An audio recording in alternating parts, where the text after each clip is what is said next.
So my name is John Bartholomew. I'm the Department Chair of Department of Kinesiology and Health Education at the University of Texas at Austin. And the coaches here asked me to come in and kind of give a discussion with parents and to talk about, in particular, the notion of youth development, positive youth development, and how that plays out, and some of the research behind that, why we think that's the appropriate way to do that. And then I'll talk to you about my experiences that I've had with the Texans, where my daughter's been a member of this club for the last 5-6 years, from academy up through U13, where she's playing now, and how that relates to some of the things that we talk about. Now, when we think about youth sport, think about predictors of youth sport participation. One of the things that surprises people is that one of the best predictors of whether or not children play sport is their parents' willingness to drive them to practice.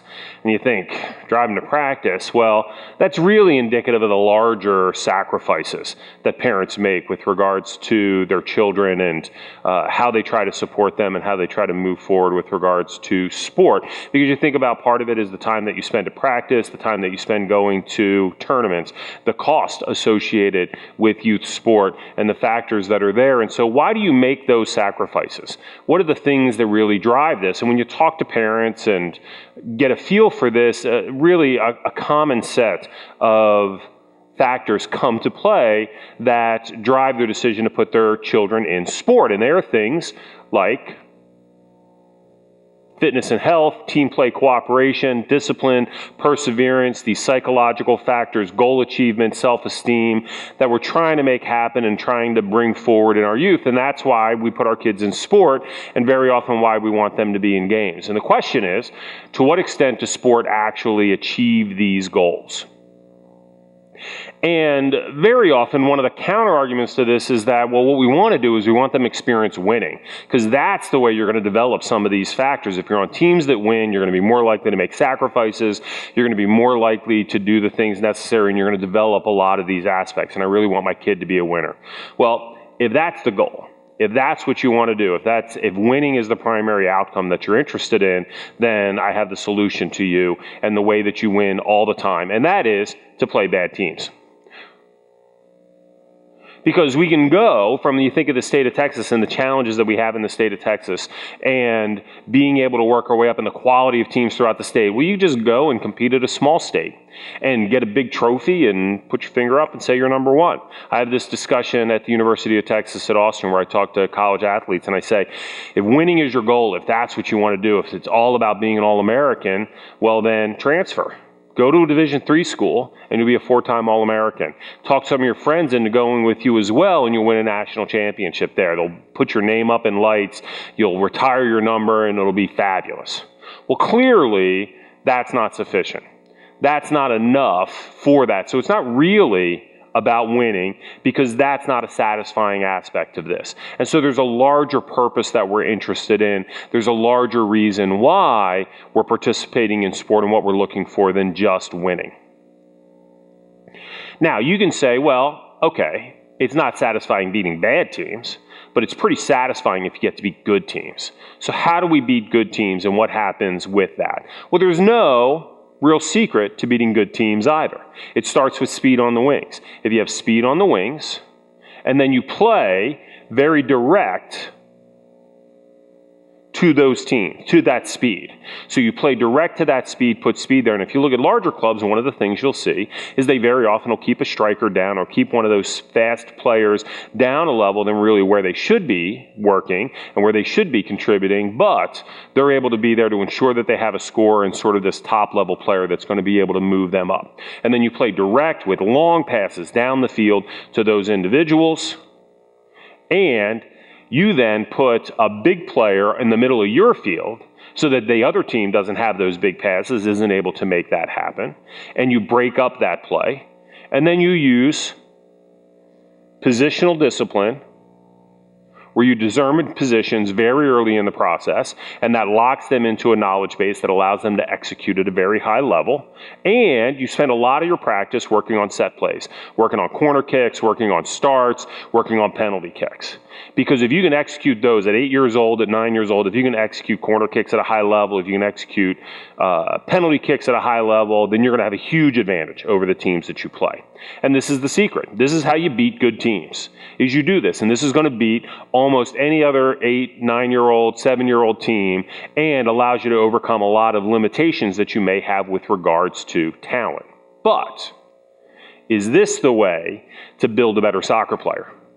And is this the kind of thing, while it might help you to win when you're 7 years old, one of the things that we know is that this style of play is not going to be successful at the U14 level, U15 level, as you start to move into that, when you get better levels of athletes and they're able to stop those passes. Really, the game of soccer changes.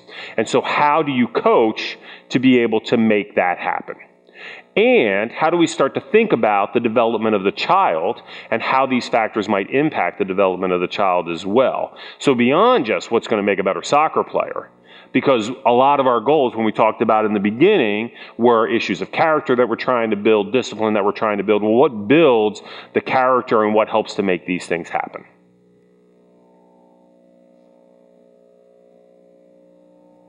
And a lot of this we can conceptualize as a distinction between optimist and pessimist. And these distinctions have a lot to do with whether or not we think that ability is fixed. If you think about optimist and pessimist, a lot of people think about optimists as people that just expect positive things to happen, whereas pessimists expect negative things to happen at all times. Well, that's really not the case. Well, instead, the way to think about this is that pessimists take early indicators of performance as a strong indication of what they can actually do. And they make those decisions really quickly. Optimists, on the other hand, tend to expect themselves to be successful, and so if they have negative performances, they disregard those until they keep work and keep trying to get to the point where they can demonstrate that success because they have that expectation.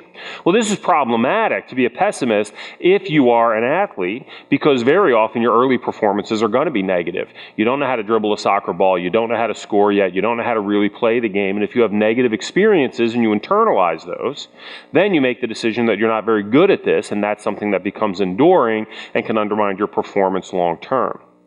And if you develop this kind of quality of thinking about things as a pessimist and you apply it outside of sport, then that becomes problematic in schools, it becomes problematic in work and relationships and what have you. And so the power of sport to try to develop children as optimists, I think, is really the thing that we're trying to get at and one of the more important psychological constructs.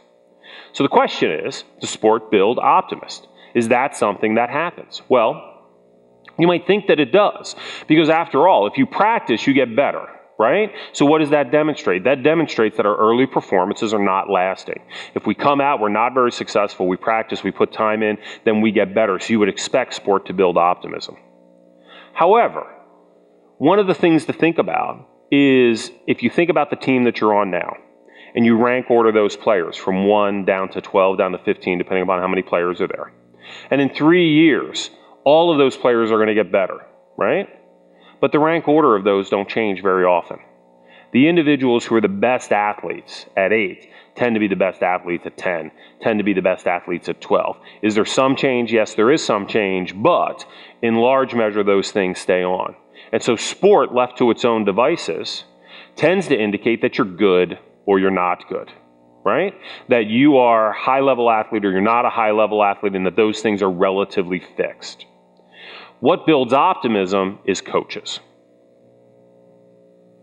So winning doesn't build optimism, coaches build optimism. And a good example of this comes from work by Carol Dweck, who's at Stanford University. And what she's writing about now, and you may have seen books about this, is about the flexible mind, is something that a lot of corporations are talking about and trying to integrate into their work.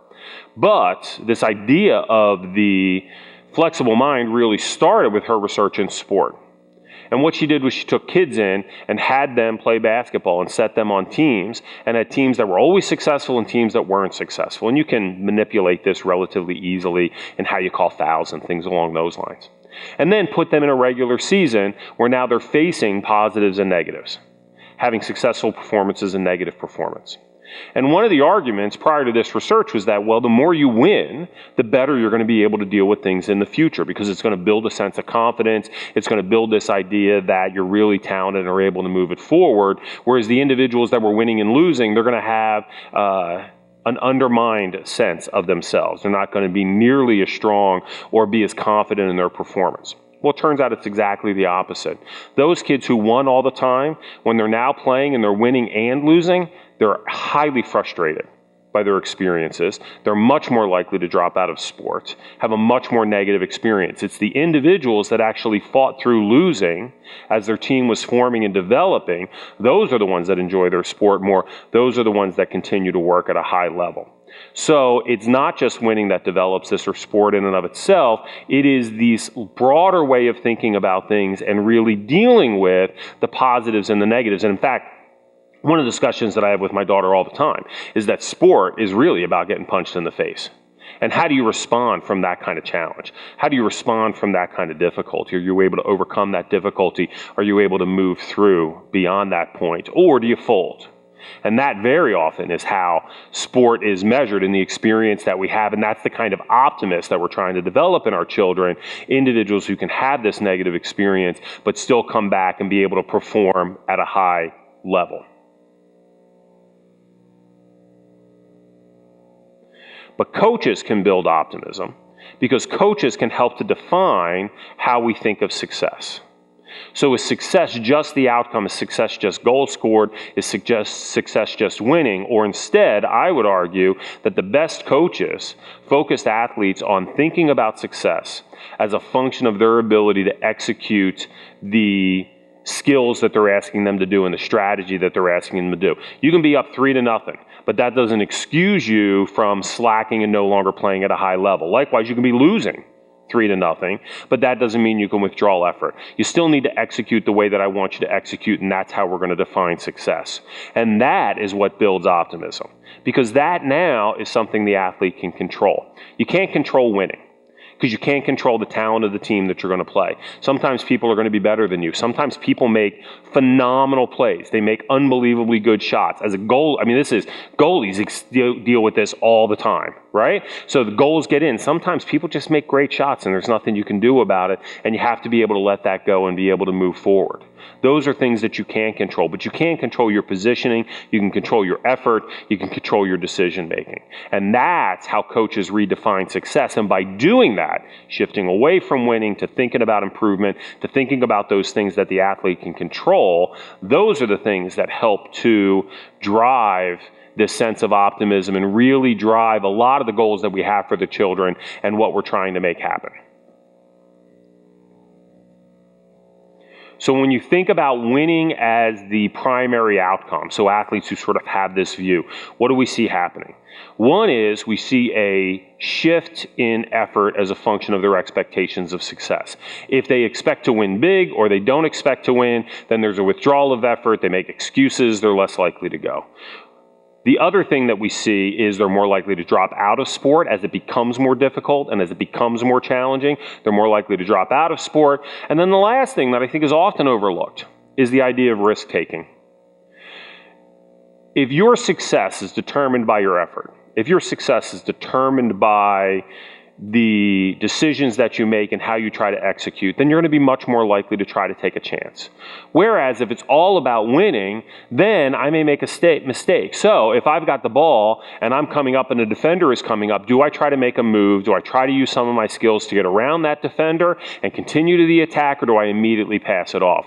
Or if I'm a defender and the ball comes in and I accept the ball, do I just kick it out of bounds and let them reset, or do I try to beat them down the line and try to do something to take a risk associated with that? Well, those risks, they're risks for a reason, because they potentially lead to problems. And if they lead to problems, then the other team might get a goal, and then we could lose, and that's a terrible thing, and so you end up getting very constricted play where people don't try.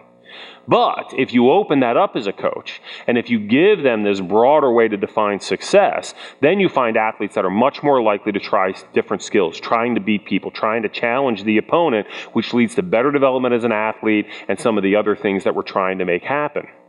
So if improvement is the criteria of success, and that's how we think about it, that's where we start to see greater risk. They enjoy their sport more. They give much more consistent effort. So that's really, from a developmental perspective, where we want to go. Even though this is probably going to lead to more losses. the more risks that you take, the more you pass the ball, right? The more you pass the ball back, try to reverse field, things along those lines. All of those things, those are passes that can be intercepted that lead to goals for the other team. And you may not win that game, even though you're doing a better job of developing athletes.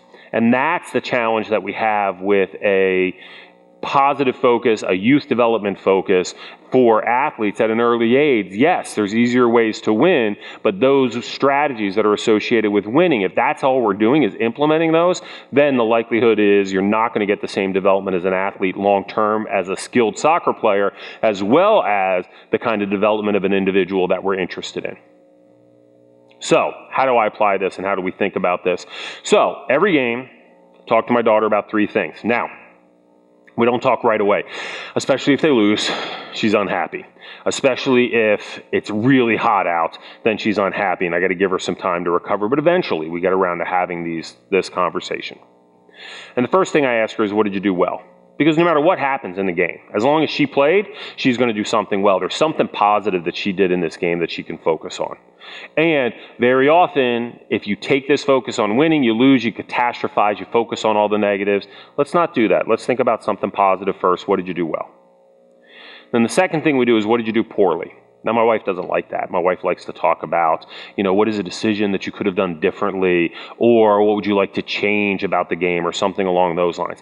My feeling is it's okay to say you've done poorly. You do something poorly. Every game, there's something that you could fix, right?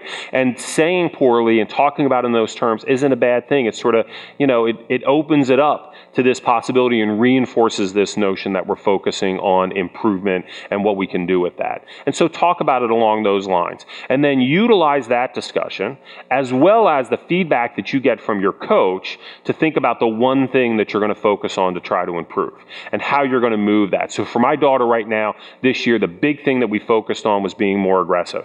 In the feedback that she got from her coach in the middle of the year, one of the things that he talked about was really closing down on other athletes within a 10-yard space to be able to make that happen, as well as being more aggressive and more physical. And so that's been our big thing. And that's all we talk about. Are there other things she needs to improve on? Of course, there's other things she needs to improve on. But if we focus on the biggest thing now, once that's taken care of, then we can move on to something else. And then we can move on to something else. So focus on one thing. What's nice about this approach is it also puts the athlete in a position where there's constant focus on improvement, on getting better, on moving from one game to another game. So it's not just a focus on what's happening in the moment. It is focusing on, over the course of the season, what is the process where we're trying to get better, and we can think about improvement across games as opposed to these individual performances, which again reinforces this notion that we're trying to get better, that we're trying to improve, as opposed to just focusing on individual outcomes or focusing on winning. So my experiences with the Texans. So that's my daughter. She's not nearly that tall. She looks really tall in the image. I don't know whether she just has some short girls standing around her or it is just the camera angle. She also wouldn't let me have a photo with her face in it, and so that's why you get to see her back. And as I said in the beginning, we've been with the Texans for at least 5 years, maybe 6 years. And so what are the things that we see that I feel pretty good about from a developmental perspective? Well, one thing is this idea of focusing on performance feedback outside of the results of the game. One of the really transformative events happened for my daughter when she was in academy, and they lost a game, and the coach came up and told her it was the best game she ever played. And that was the first time, it sort of clicked for her, this idea that I can play well even if we don't win. And that's a really important thing, and it's a really interesting way to sort of think about things. Now, does that mean winning doesn't have any import and that's not something we pay attention to? No, it doesn't, because one of the advantages of being on a club is that the goal of the club is to create teams that have similar ability levels of athletes. So the other athletes that are on your team are similar level of ability that you have.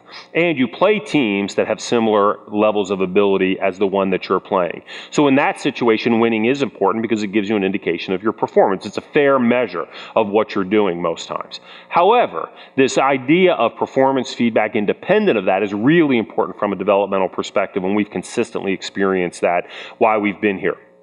My daughter's played multiple positions. Even this year, she has played everything other than center back and goalie. She's played every other position. She's moved around those different positions, which is tremendous from a developmental perspective, from improving her ability perspective. It's not the best way to win, right? It is, we've already talked about this. If you really want to win, put an athlete in a position, develop in that position, stay in that position, but they've been much more flexible and has learned from that.